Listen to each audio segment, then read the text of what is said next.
महाराष्ट्र विधिमंडळामध्ये भारतीय जनता पार्टीच्या विधिमंडळाच्या गटनेतेपदी माननीय देवेंद्रजी फडणवीस यांची आज नियुक्ती झाली आहे आणि उद्या ते आझाद मैदानावर मुख्यमंत्री पदाची शपथ घेणार आहे। आणि मी देवेंद्र फडणवीस यांच्या नेतृत्वाखाली महाराष्ट्र हा पूर्वी पण प्रगतीपथावर होता आणि यापुढे पण प्रगतीपथावर राहणार आहे। आणि देवेंद्र फडणवीस हे उद्या मुख्यमंत्र्याची शपथ घेणार आहेत आणि भारतीय जनता पार्टीच्या कार्यकर्त्यांमध्ये आनंदाचं वातावरण या ठिकाणी आहे। 132 भारतीय जनता पार्टीचे आमदार आणि अधिक 5 अपक्ष 137 आमदारांनी त्या ठिकाणी विधिमंडळाच्या गटनेतेपदी देवेंद्र फडणवीस यांना पाठिंबा दिलेला आहे।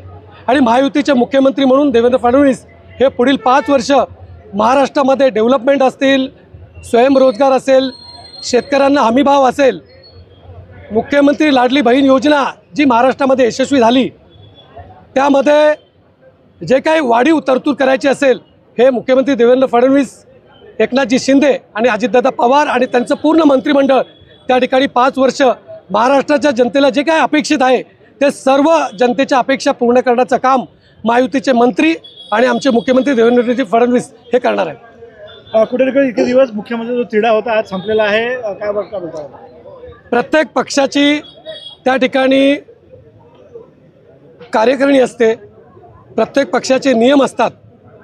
दिल्लीचं संसदीय बोर्ड महाराष्ट्रामध्ये काल आलं आणि त्या ठिकाणी भारतीय जनता पार्टीच्या आमदार असतील त्यांना विश्वासात घेऊन आज सकाळीच विधिमंडळाच्या हॉलमध्ये त्या ठिकाणी आमदारांनी एकमताने देवेंद्र फडणवीस यांचं विधिमंडळाच्या अध्यक्षपदी त्या ठिकाणी निवड केलेली आहे। आणि त्यामुळे कुठल्याही प्रकारचं त्या ठिकाणी गटतट न हे करता एकमताने देवेंद्र फडणवीस यांची निवड झाली। ठाणे शहर भारतीय जनता पार्टीतर्फे देवेंद्रजी फडणवीस यांचं आम्ही मनापासून अभिनंदन करतो आणि पुढील 5 वर्षात महाराष्ट्र हा देशामध्ये 1 नंबर राज्य होईल अशी आम्ही त्या ठिकाणी शुभेच्छा देतो।